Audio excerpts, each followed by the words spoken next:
Alô, alô. Vamos orar, agradecendo pelas ofertas. Senhor, Tu és o Deus grande, Criador de todas as coisas. Tu és o Deus fiel que tem provido para cada uma das nossas necessidades. Não tem faltado pão em nossas mesas, nas nossas casas, nesta igreja. E nós queremos render ao Senhor toda a nossa gratidão, toda a nossa adoração, e queremos continuar ofertando ao Senhor, não apenas o nosso dinheiro, ofertando o nosso tempo, os nossos talentos, ofertando o nosso coração ao Senhor todos os dias, em serviço, em entrega, em adoração. Muito obrigada pelo privilégio de contribuir. E pedimos que o Senhor abençoe as pessoas que administram estes recursos, para que usem com a sabedoria que vem do alto, e usem para a expansão do Teu reino, para que o Teu nome se faça conhecido em todos os cantos desta terra, para a Tua glória, em nome de Jesus. Amém. Amém. Eu pedi ainda para o pessoal do louvor ficar aqui, porque eu estou tão feliz, tão feliz. Hoje eu estava cantando e olhando, né, uma família inteira que chegou recentemente de venezuelanos e que tem nos abençoado já, ministrando conosco, junto com o Laurence e com o Adi, o Tom, né, essa integração com o nosso ministério de louvor. Eu acho que essa é uma bela imagem do sonho que nós temos como igreja, de ser uma igreja cada vez mais misturada, né? Uma igreja cada vez mais diversificada, com pessoas de todas as raças, culturas, línguas e nações. Esse é o reino de Deus, esse é o sonho, é o que nós vamos ter lá. Então, aqui a gente tem uma pitadinha, né, do que vai ser o reino de Deus. Já está entre nós. E temos mais um venezuelano entre nós hoje. Vocês perceberam alguém diferente? Ele está de camisa preta, está disfarçando ali junto com o Emanuel. E nós soubemos que o Emanuel foi o professor dele, né, que ensinou o nosso irmão aqui a tocar. Então, eu queria chamar o Aníbal e Carolina. Bom, ela está com o neném. Consegue subir? Carolina e Ana Camila, de apenas 4 meses. E já fez a sua primeira viagem de avião. Eles chegaram essa semana de Manaus e nós estamos muito felizes em poder receber esta família. Muito felizes, é uma grande alegria. Eu vou passar já para o Aníbal ou a Carol, não sei quem vai dar uma palavrinha. Bom, nossos irmãos podem sentar-se, então. Muito obrigada. Nós vamos... Sim. Ok. Aníbal e Carolina. Aníbal, vocês já conheceram porque esteve aqui, né, alguns meses atrás. Veio primeiro conhecer, né, o campo antes de trazer a família, se tinha terra firme para pisar. E Aníbal está vindo a convite da igreja e da AIRE em conjunto, uma parceria para trabalhar na AIRE como capelão da AIRE. E também para trabalhar conosco na igreja. Na verdade, a AIRE é o ministério da igreja. Então, trabalhando na AIRE, ele também está trabalhando na igreja, mas ele vai ter um foco na AIRE. E não só ajudando a Alda no cuidado da casa, na administração, mas também tem um campo vasto aí, porque nós temos pessoas entrando e saindo da AIRE, né? A AIRE é por um tempo provisório, e Aníbal já disse que andando por Diadema, ele já encontrou venezuelanos na rua. Então, tem muito venezuelano, tem muitas pessoas mesmo de outras etnias também, refugiados aqui em Diadema. Então, Aníbal vai trabalhar com esse foco. E quem sabe um dia nós poderemos ter até um culto em espanhol aqui, quem sabe de sábado à noite, com louvor em espanhol, né? Porque imaginamos uma casa cheia de venezuelanos, de afegãos, né? E de outras nações que Deus vai trazendo e misturando aqui com a nossa comunidade. Ele também vai ajudar, né, nos ministérios, outros ministérios, louvor. Carolina também vai se integrar assim que Ana Camila deixar, né? Ela está sorrindo. E Aníbal também vai nos ajudar. Você pode pensar, mas ele não era um dos líderes lá de Manaus? Sim, mas ele vai continuar apoiando o trabalho de Manaus e nós continuamos apoiando agora do lado de cá, ajudando também, porque temos uma rede de apoio de igrejas mantenedoras e que também precisamos de uma pessoa fazendo a ponte, dando informações, visitando. Então, ele também vai ajudar a continuar a apoiar o trabalho de Manaus, que continua no nosso coração aqui, José Gregório, né, e todo o grupo. Então, ele vai ter bastante trabalho nos próximos meses, nos próximos anos, né, se Deus permitir, e contamos com as suas orações em favor deles. Então, eu vou deixar agora uma palavrinha. Deus abençoe a igreja, tudo bem? Estamos muito felizes por estar em São Paulo, né? Quando nós saímos da Venezuela, nunca pensamos chegar ao Brasil, né, e fazer esse trabalho que em nome do Senhor estamos fazendo, mas quando nós caminhamos no propósito de Deus, Ele age de uma forma que nós ficamos surpresos, né? E para nós é de muita alegria e muita gratidão também poder estar na igreja de Diadema com todos vocês. Como diz a palavra do Senhor, quão bom é estar os irmãos juntos, amém? E não importa quanto, se falamos em português, se falamos em japonês, se falamos inglês, se falamos espanhol, porque o Deus conhece nossos corações, amém? E isso faz que sejamos uma família, além de que às vezes seja difícil nos comunicar, amém? Mas para isso nós estamos aqui. E pronto, claro que sim, vamos ter nosso culto em espanhol. Vocês são bem-vindos ao nosso culto em espanhol. Quando quer aprender o espanhol? Amém? Então, vamos estar aqui louvando o Senhor em espanhol também. E que seja o Espírito Santo trazendo conforto, fortaleza, amém, neste tempo, em igreja de Diadema, em São Paulo. E que Deus esteja nos usando como instrumento dele, amém? Para abençoar suas vidas, assim como Deus tem abençoado as nossas vidas. Amém, igreja? Que Deus abençoe muito vocês.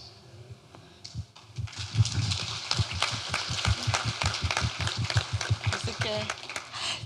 Também a Tereza quer apresentar um casal de venezuelanos que está também conosco. Aníbal, continua, vamos orar. Vem cá, não fuja. Eu particularmente estou muito feliz, até porque a Aníbal já a gente se conhecia, né? Manuel deu elas para ele lá em Venezuela, e para nós é um sonho que a gente está vendo assim a glória de Deus nas nossas vidas. Eu me lembro que quando me despedi dele do aeroporto de Manaus, a gente essa mesma noite, né? Muito tarde, né, na noite, já de madrugada, a gente conversou muito com respeito às coisas e os sonhos que a gente tem aqui, e falamos do culto em espanhol. E lá naquele aeroporto a gente se abraçou, a gente foi muito bom, e eu vejo que esse é apenas o início de uma caminhada, que já nós tivemos lá em Manaus, mas também vamos ter aqui, e é muito bom. Mas eu também quero dar glória a Deus, porque hoje, na minha vida, está acontecendo uma coisa muito importante. Eu estou olhando Jocelyn ficar de pé. Fica em pé, seu esposo, ele é brasileiro. Mas essa menina aqui, gente, eu amo muito. Eu quero dar muito uma bem-vinda para ela. Eu quero que você dê uma assa de palmas para ela se sentir amada, para ela se sentir em família. Ela é minha família, ela é da minha cidade. Aliás, eu tinha ela com 15 anos no Ministério de Louvor. E a gente fez muito discipulado. E para mim, que ele esteja aqui nesse dia é uma coisa muito grande. Seja muito bem-vinda. Você é minha família, minha irmã. Eu amo muito você. E eu quero que você se sinta hoje à vontade e em casa. Depois nós vemos no culto em espanhol. Dê uma assa de palmas aí para Deus. Amém. Eu quero convidar o Marcos, vou pegar ele de surpresa. Poderia orar pelo Aníbal e Carol? e abençoar esta nova etapa das suas vidas, o ministério com a Aire, com a igreja. Marcos está bem a par de tudo que tem acontecido. Quero orar por ele.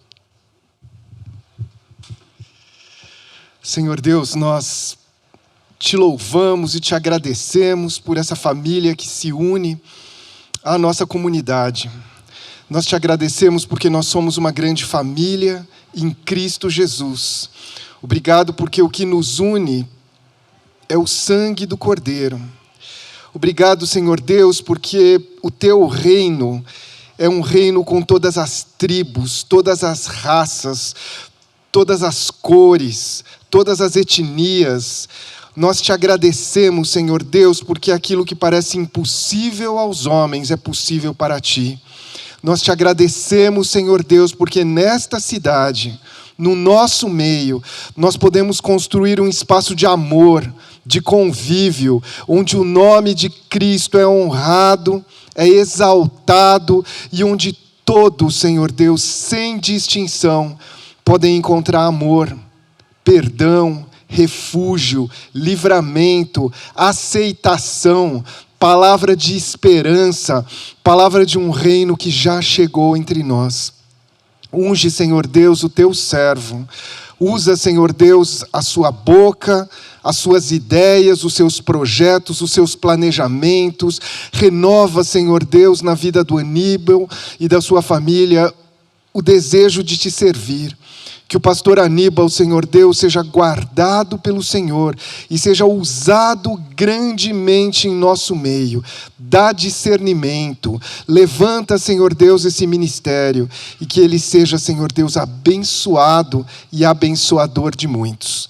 Em nome de Jesus, também oramos pela sua esposa, oramos pela sua filha, que essa família, Senhor Deus, cresça protegida pelo Senhor, guardada pelo Senhor, que nada venha a lhes faltar, que o pão de cada dia seja colocado sobre a sua mesa, e que no nome de Cristo Jesus, Senhor Deus, mesmo com tantas lutas, as dificuldades, os familiares que estão lá na Venezuela, à distância, que eles olhem, Senhor Deus, para frente, que eles olhem, Senhor Deus, para tudo aquilo que virá e para tudo aquilo que tu hás de fazer. Que a caminhada dessa família e a caminhada de cada um de nós se dê pela fé que temos em Cristo Jesus. Amém. Amém. Obrigada. Depois, se você quiser conhecer melhor Aníbal e Carolina, nós vamos almoçar no shopping. Quem quiser, estiver disponível, pode almoçar conosco lá e bater um papo com eles. No shopping aqui da Praça da Moça. Ok, então nós vamos, antes de passar para o MU, nós temos apenas 2 avisos rápidos. Daqui a 2, hoje está recomeçando a atividade do Ministério Infantil. As crianças já estão lá embaixo. Domingo que vem teremos, todo quinto domingo, é um culto da família, culto em conjunto. Elas estarão aqui. Nós vamos orar por toda a equipe do Ministério Infantil. E a equipe, a coordenação está convidando todos os pais. Então, se você tem criança lá no Ministério Infantil, todos os pais estão convidados para um café da manhã. Opa, isso é bom, né? Café da manhã, dia 5, primeiro domingo de fevereiro, às 9 horas, lá embaixo. Então, anotem aí na sua agenda, não se esqueçam, venha com seu filho, você que está online, traga o seu filho e vamos estar juntos no primeiro domingo de fevereiro, às 9 horas, e eles querem contar um pouco para vocês como vai ser o trabalho do primeiro semestre, ok? E também estamos começando a temporada Alfa 2023. Uhul! Então, faça a sua inscrição. Estamos iniciando os cursos de Alfa e curso do casamento. Tem todas as orientações lá atrás no balcão. Você pode fazer a sua inscrição. Ok? Então, passamos para o MU.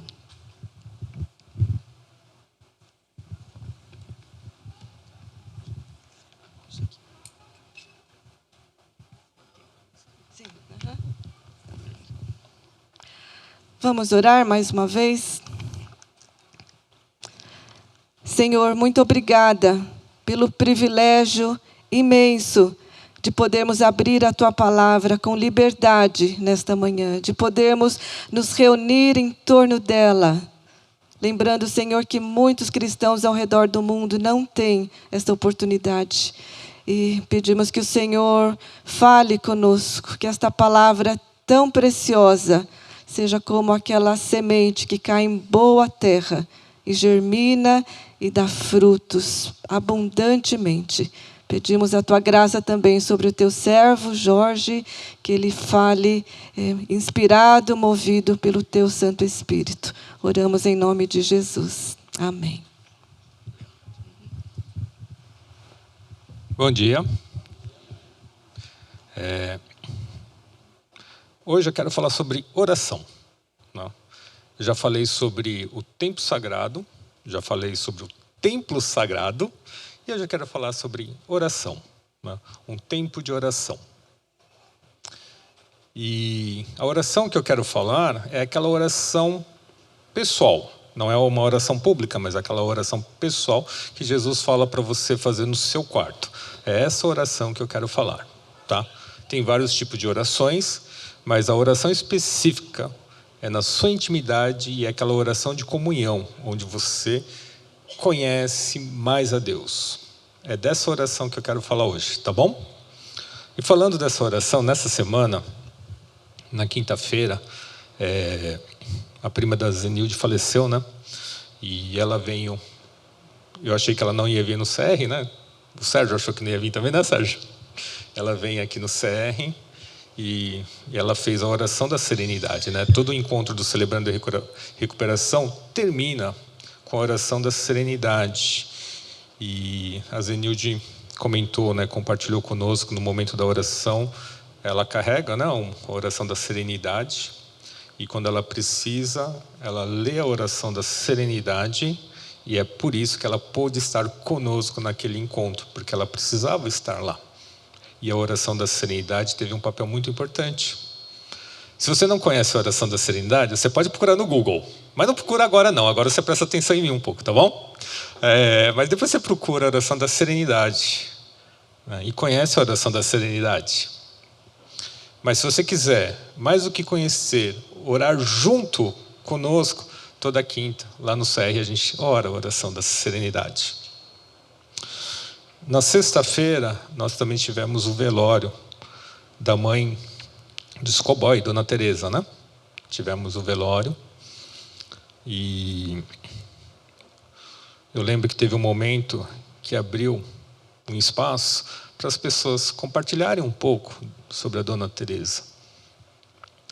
E uma coisa engraçada foi assim que o Escoboy, né? Ele comentou assim que a mãe era muito mentirosa, né?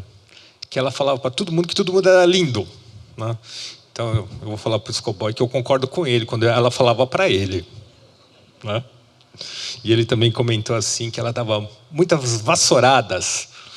Eu ia até falar, Escoboy, acho que ela devia ter dado um pouco mais em você, né? Mas foram testemunhos que as pessoas foram falando como a Dona Teresa e o Gilberto, né, o pai, o marido, impactaram na vida de cada pessoa que estava lá e testemunhando, não?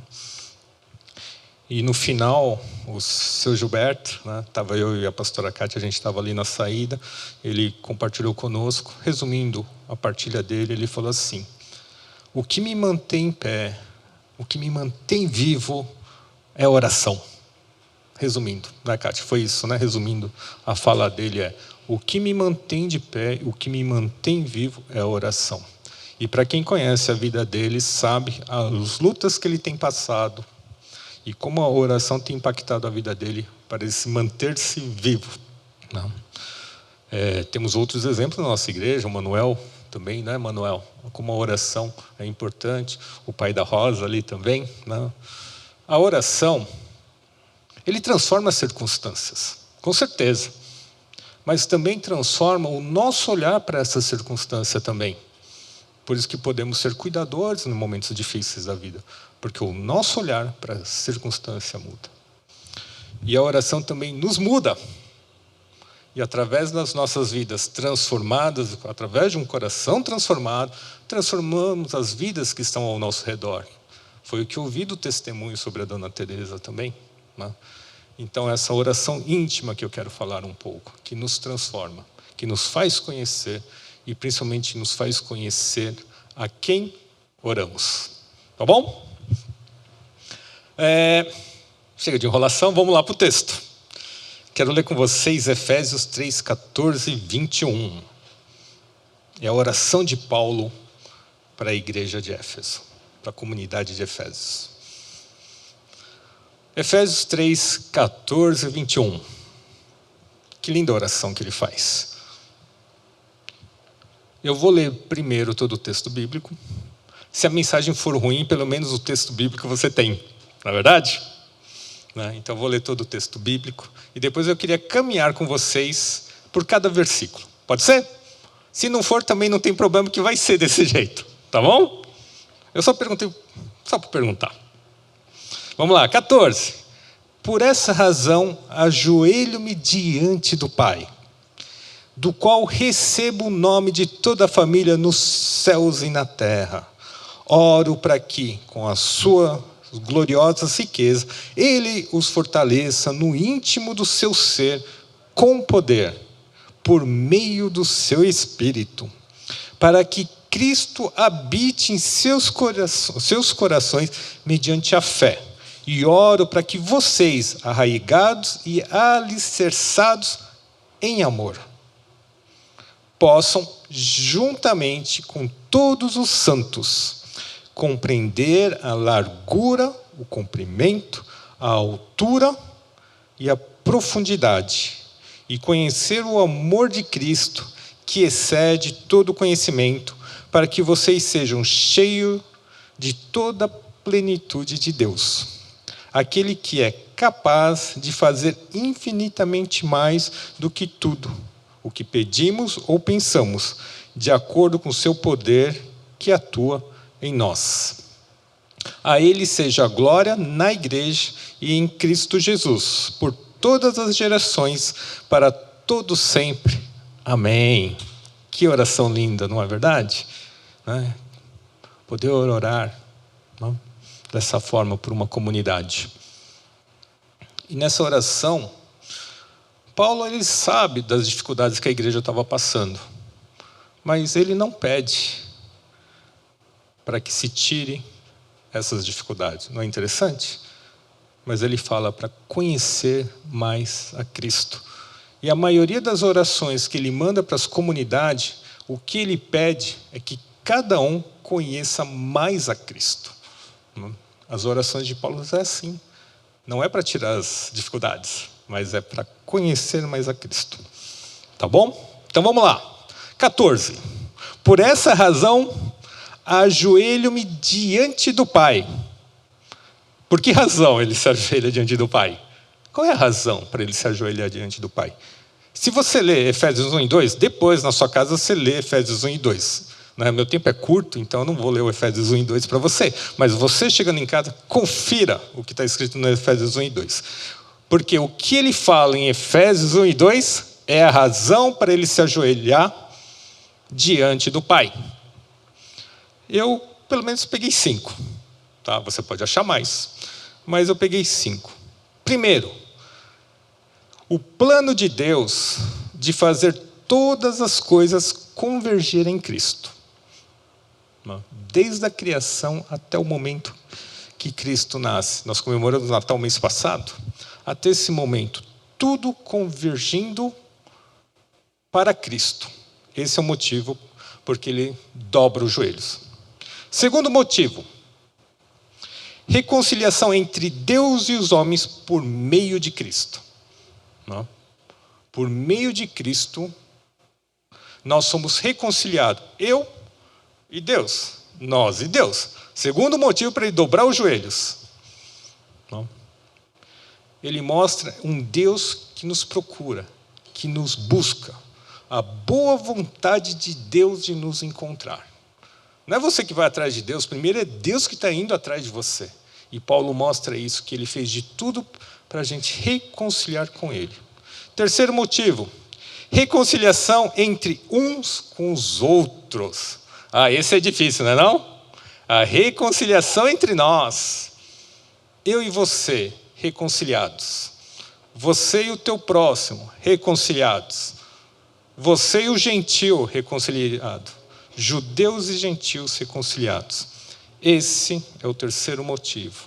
Uma reconciliação vertical, nós e Deus, e horizontal, entre nós. Ele também dobra os joelhos por isso. O quarto motivo para ele dobrar os joelhos: o privilégio e responsabilidade de fazer parte de uma morada qual Deus vive por meio do seu Espírito. Nós somos a morada do Santo Espírito. Isso faz ele dobrar o joelho também. Quinto motivo que eu coloquei aqui. Né? A quem ele ora. Né? Ele chama de Deus Pai. A gente fala toda hora Deus Pai, mas você tem ideia do que é chamar o Deus Todo-Poderoso, Criador do céu e da terra, de Pai? Ou mais ainda, Abba Pai, querido Pai. Sabe o nosso privilégio de poder chamar Deus de Pai? É por isso ele dobra os joelhos. Já pensou nisso? O privilégio que temos? Ele não é Deus, somente Deus. Ele é Deus, mas ele é um Pai, o Abba Pai, o Pai de amor. Não? A quem oramos? A quem você ora? Não? A pergunta que eu deixo aqui, não precisa responder, mas você já pensou pelos quais motivos você tem dobrado os seus joelhos hoje? Na sua intimidade com Deus? Quais são os seus motivos que te levam a dobrar os seus joelhos? Não? Por quais razões você tem dobrado os joelhos? Aqui em Efésios 1 e 2, pelo menos eu achei 5 motivos as razões que Paulo tem para dobrar os joelhos. 15. Ao qual recebo o nome de toda a família nos céus e na terra. Toda a família cristã. Não é só quem eu gosto, mas de todos os cristãos. Todos da minha comunidade. Nos céus e terra. Penso também nas pessoas que passaram por nós. Ou pessoas que já passaram para essa igreja. Pessoas que já foram para a glória, pessoas que já foram para o céu, e penso mais das pessoas que virão, da nossa responsabilidade com as pessoas que virão depois da gente. Nossos pais deixaram esse espaço sagrado, e que nós deixaremos para os nossos filhos, para os nossos netos. Então temos a responsabilidade do que recebemos, e também temos responsabilidade de deixar um legado. Fiquei até pensando, o que as pessoas vão falar no meu velório, né? Se bobear só vai ter o coveiro e eu, olha lá, não é verdade? Mas qual é o legado que deixaremos? Porque essas pessoas também, num futuro breve, se Deus quiser, estaremos em comunhão lá nos céus, junto com as pessoas que foram, e quando a gente for para lá, e das pessoas que vierem também depois disso. Então, que recebe em nome de toda a família nos céus e na terra, a comunhão de todos os santos. 16. Oro para que, com as suas gloriosas riquezas, eles os fortaleçam no íntimo do seu ser com o poder por meio do seu Espírito. O poder do Espírito Santo para você conhecer mais a Cristo. 17. Para que Cristo habite em seus corações. Mediante a fé, oro para que vocês, arraigados e alicerciados em amor. Para que Cristo habite em seus corações. Essa mensagem, na verdade, não é uma mensagem. É um compartilhamento que Deus tem falado comigo. Então, essa mensagem, a primeira pessoa que ouviu fui eu mesmo. Não. Cristo que habita em meu coração. Como está o meu coração para Cristo habitá-lo? Não. Aí eu cheguei à conclusão que o meu coração precisa de uma reforma. Porque o meu coração tem sido um cárcere para Jesus e não um lar para Jesus. Você sabe que quando chega um hóspede chato, a gente não vê a hora que ele vai embora, não é verdade? Não é verdade? Tem um hóspede chato, fala, vai embora. Né? A gente vai lá, é um pouco educado, mas a gente não quer que ele mude nada, a gente não quer que ele transforme em nada. Não é verdade? Você não quer que ele tire as coisas do lugar da sua casa. Mas quando você chama uma pessoa para morar com você, você quer que ele transforme o local. Não? No meu caso, eu vejo que eu tenho encarcerado Jesus. Não? Muitas vezes as minhas orações não têm sido uma oração de um coração transformado. Como fala Tiago, né? E quando pedem, não recebem, pois seus motivos são errados. Pedem apenas o que lhe dá prazer.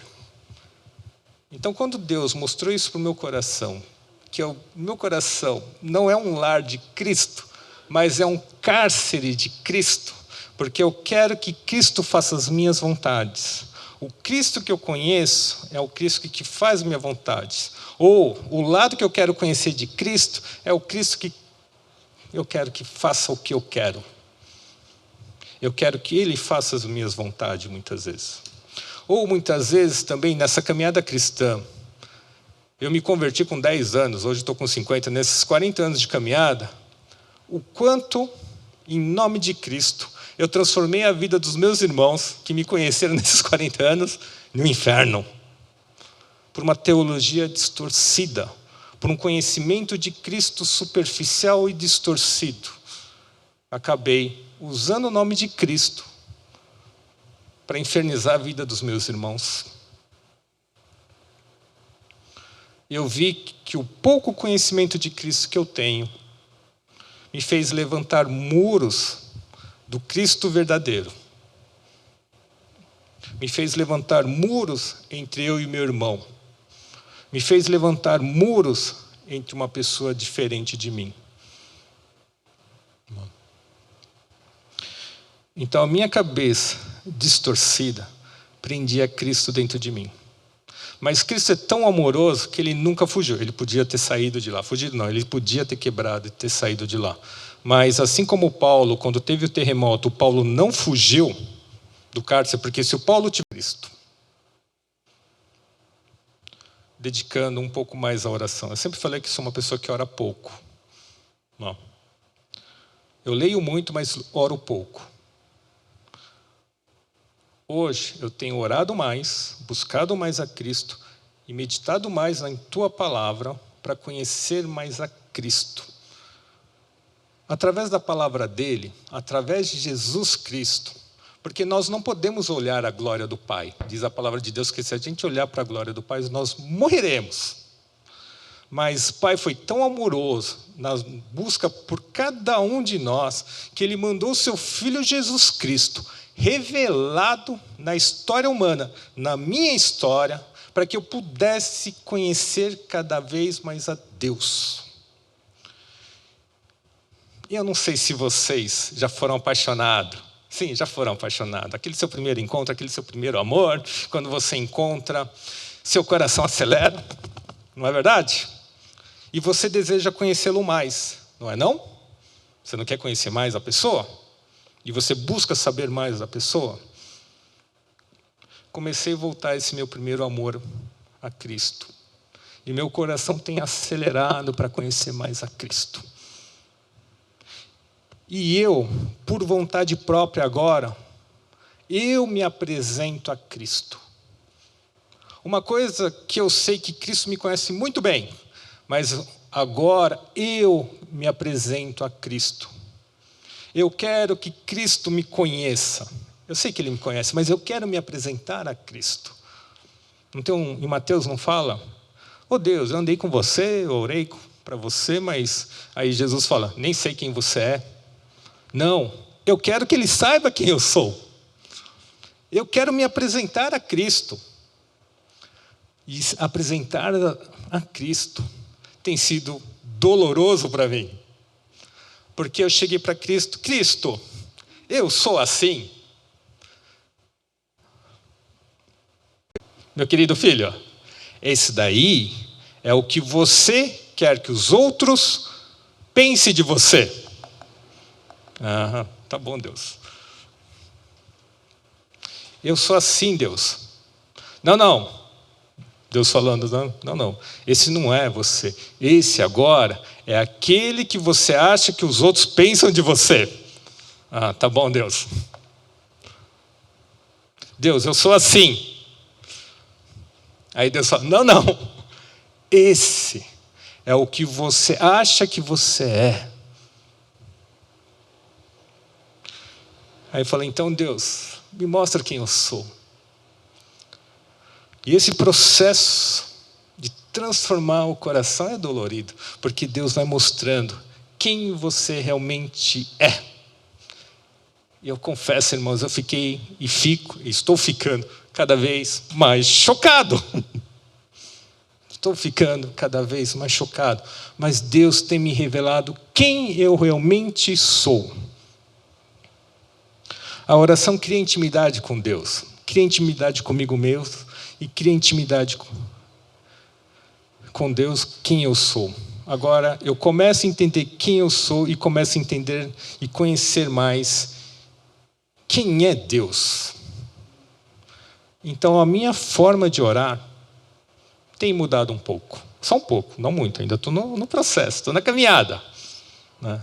Mas agora eu estou entendendo melhor quem eu sou e quem é Deus. Eu sei quem é Deus, quer dizer, estou aprendendo quem é Deus. Cada dia eu aprendo mais e louvo e glorifico a Deus porque Ele tem se revelado cada vez mais através das suas escrituras. E ao mesmo tempo, eu estou me conhecendo. Adão e Eva, quando eles desobedecem a Deus, eles se escondem. E Deus chega lá e pergunta, onde vocês estão? Isso não é uma pergunta geográfica. Isso é uma pergunta existencial. Não é não? Deus sabe onde eles estavam geograficamente, eles estavam no paraíso. Mas quando você vive no pecado, muitas vezes você não sabe onde você se encontra. E Deus carinhosamente pergunta, onde vocês estão? E na hora que Ele pede para a gente sair do paraíso, ou expulsa a gente do paraíso, Ele ainda tem o cuidado de sacrificar o primeiro animal para que a gente pudesse sair com roupas de couro. E também dá-nos trabalho para que a gente não se perca. Ele continua falando, não, vocês vão trabalhar agora. Ou seja, continua cuidando da terra, como ele tinha falado antes de termos errado. E depois ele ainda fala assim, eu te dou o sábado, o tempo sagrado para nos encontrar. Esse é o Deus que eu estou conhecendo hoje. É um Deus que insiste comigo e que não desiste de mim. Não? Em Gálatas fala, mas agora, conhecendo a Deus, ou melhor, sendo por Ele conhecido. Eu sei que eu não sou salvo por méritos, mas eu quero ser digno. Eu quero ter dignidade do amor dEle. Não porque Ele está pedindo isso, mas porque agora eu sei o quanto Ele me ama. Então eu quero devolver este amor a Ele, através de amá-lo o meu próximo e servi-lo. Bom?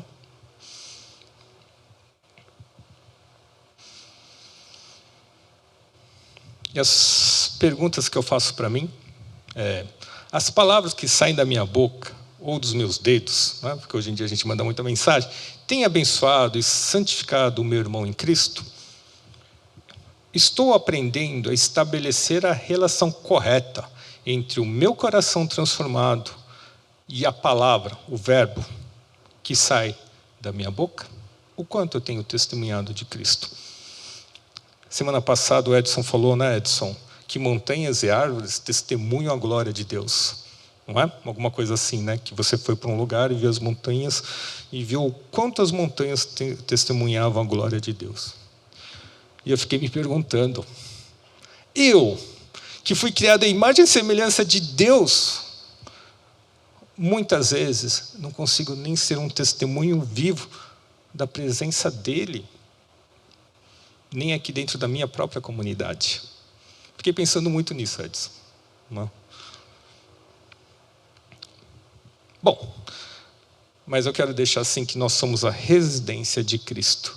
E essa reforma do coração, no meu caso, não sei se é no caso de você, mas vai ser uma reforma constante para o resto da vida. Hoje eu sei que Ele irá me transformar constantemente. Eu quero que Ele more no meu coração. Transforme o cárcere dele, que eu coloquei ele encarcerado, mas que Ele transforme constantemente para que isso vire um lar para Ele, um lar onde Ele queira estar. E eu sei que essa reforma será constante. A oração nos transforma, irmão. Não tem como não nos transformar. A oração é íntima e de comunhão mostrará a nós mesmos quem somos, pois só diante de Deus conseguiremos enxergar e nos transformar em nosso verdadeiro eu, ou de quem nós devemos ser, ou o que Cristo espera de nós. Orar é aprender que somos e onde estamos diante de Deus e entregar a nossa essência. Orar significa conhecer a si mesmo tão bem quanto Deus o conhece. E quando aprendemos tudo isso, quero ser digno e honrado e grato por seu amor. Quero amá-lo e quero amar o meu próximo e servi-lo. Quando o meu coração, o nosso coração está sintonizado com Deus, sua alegria e paz provoca efeitos às pessoas que estão à nossa volta. Você é uma pessoa transformada, eu sou uma pessoa transformada, ou no processo de transformação. E as pessoas ao nosso redor perceberão isso. E o coração e a oração nos muda e muda as pessoas ao nosso redor. Porque começamos a passar de um processo de autoconhecimento, no meu caso, eu estou me autoconhecendo, e agora eu começo o meu processo da minha autoentrega para Cristo. Eu já achei que tinha me entregado para Cristo, mas eu vi que tem várias partes que ainda não entreguei. Então começa o processo real de uma autoentrega a Cristo.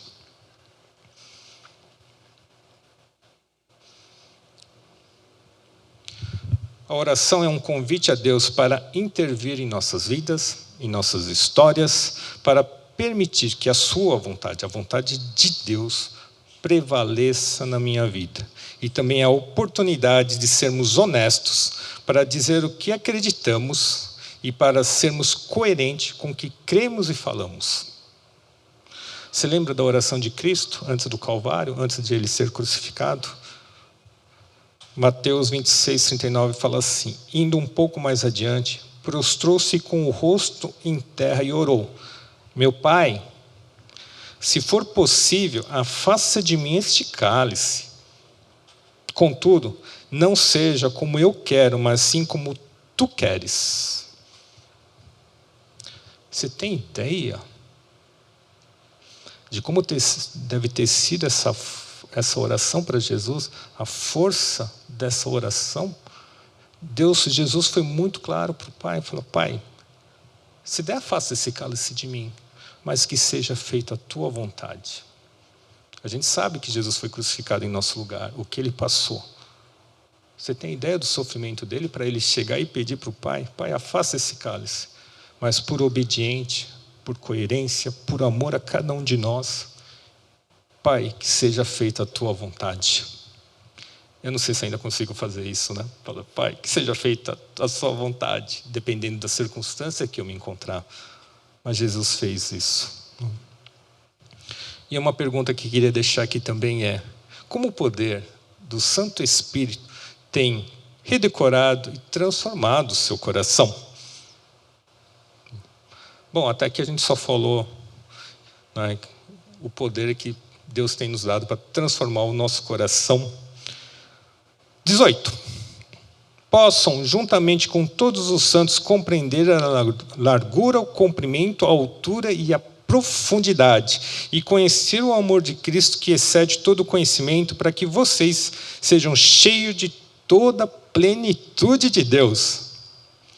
Ele também pede que a nossa união, né, a união de todos os santos, somos santos diante de Deus. Olha que legal, que privilégio, ou que responsabilidade. E aqui a gente sabe quem eu oro. Então agora eu sei o significado da palavra largura, comprimento, altura e profundidade. O que eu entendo como largura? Tamanho do seu amor acolhedor. O tamanho do amor de Cristo por nós. Não há nada que eu tenha feito ou que você tenha feito que colocaria fora do alcance do amor de Cristo. E não há ninguém que você conheça que Cristo rejeitaria se ele fosse ao encontro dele também.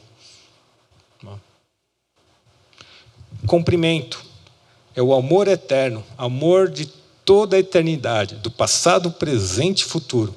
Podemos cair, podemos decepcioná-lo, eu posso cair, eu posso decepcioná-lo, porém, ele nunca me deixará, ele nunca nos deixará, pois ele prometeu nos amar. Não é por mim, é por ele, é pela pessoa que faz as coisas por nós. Ele prometeu e confio na promessa dele, né? Eu posso até abandoná-lo, mas ele não irá me abandonar.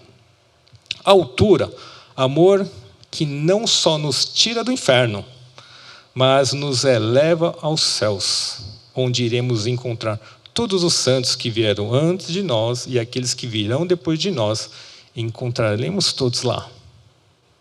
Já pensou nisso? Poder encontrar todos os santos lá nos céus. Imagina a festa que vai ser. Eu nem imagino, não faço a mínima ideia. Deve ser um negócio tão maravilhoso que a minha cabeça, tão limitada, não consegue nem imaginar como que é. Mas a palavra do Senhor falou que é algo inefável, né? Que não tem palavra para descrever a maravilha que é encontrar todos. Já pensou num futuro bem distante eu poder encontrar o meu tataraneto? Não é? Já pensou? E ver que eu deixei um legado para ele? Não é bom ver o legado que deixamos para os nossos filhos? De um coração transformado? Profundidade. O amor sacrificial de Cristo. Jesus experimentou em meu lugar, em nosso lugar, o sofrimento do abandono, o sofrimento do inferno, que ele não merecia, mas eu merecia, que nós merecemos. Ele passou por toda a tormenta por mim. A oração que Jesus faz, um pouco antes dele morrer, ele fala: Pai, por que me abandonaste? Ou para que me abandonaste? Imagina ele carregando todos os nossos pecados, todas as nossas falhas, tudo que havia de mal naquele mundo, no nosso mundo. E naquele momento ele se sente só. Por mim. Ele se sente abandonado pelo próprio Pai, por mim, por você. Esse é o Cristo que eu creio. Esse é o amor que excede todo o conhecimento. Essa é a profundidade de um amor muito, muito pessoal. Ele ama a igreja, mas ele ama você de uma profundidade que você não consegue nem imaginar, porque por você ele foi para o inferno. Esse é o amor de Cristo. Esse é o Cristo que a gente vai conhecer quanto mais a gente for procurá-lo e mais a gente se conhecer também. Esse é o amor que eu estou falando. Esse é o amor que a Bíblia revelada no Novo Testamento, no Antigo Testamento. Esse é Cristo que reflete o Pai. Através de Cristo conhecemos o Pai. É o que diz a palavra do Senhor. Você tem ideia desse amor? O amor que morre por você, e você sabe que você não merece. Esse é o Jesus que a gente prega, que a gente fala e que a gente tem a esperança em Cristo, não? 20, já estou terminando aqui. Aquele que é capaz de fazer infinitamente mais do que tudo que pedimos ou pensamos, de acordo com o seu poder que atua em nós. É o poder, é esse poder que Paulo pede para a gente. Pede para Cristo nos encher de poder, para conhecermos cada vez mais a Cristo em comunidade. E Ele seja a glória, 21, Ele seja a glória na igreja em Cristo Jesus, por todas as gerações, para todos sempre. Amém. A nossa oração, privada e particular, agora se torna uma oração comunitária. A prática ação da minha oração pessoal, ela se torna uma ação dentro da própria comunidade. Como foi falado, abrindo, alargando os nossos corações para receber o diferente, receber o outro, e amá-lo como ele é. E tendo a fé que Cristo irá transformá-lo também. E assim como Cristo tem tentado me transformar também. Essa é a nossa jornada. Davi, ele fala: Deus, eu estou morando nessa casa maravilhosa aqui, então eu quero construir um templo para você. Aí Deus fala para ele: não, você não vai construir a minha casa. Eu vou construir a casa para você. Para nós, Deus fala um pouco mais. Deus fala assim: além de construir uma casa para você, Ele fará de nós a sua casa. Ele nos encherá da sua presença, beleza e glória, como fala em 1 Pedro. Nós somos a morada agora. Ele fala em nós o seu lar. Uma oração pessoal e íntima, onde conheço mais a Deus e a mim mesmo. E a ação dessa oração, a prática, né, dessa oração é na comunidade, como eu falei. É na igreja e com todos os santos. Somos um corpo. Um coração redecorado e transformado. Um coração inspirado em Cristo. E o fruto desse coração é a comunhão profunda com o Pai, com o Filho e Espírito Santo e com você, meu irmão. Tenta não desistir de mim. Eu vou tentar também não desistir de você. E assim juntos podemos estar em comunhão. A comunhão de todos os santos, sustentado pela bondosa mão de Cristo. Amém? Eu vou chamar o pessoal do louvor. E quero cantar uma canção, né? E quero fazer dessa canção a minha oração hoje.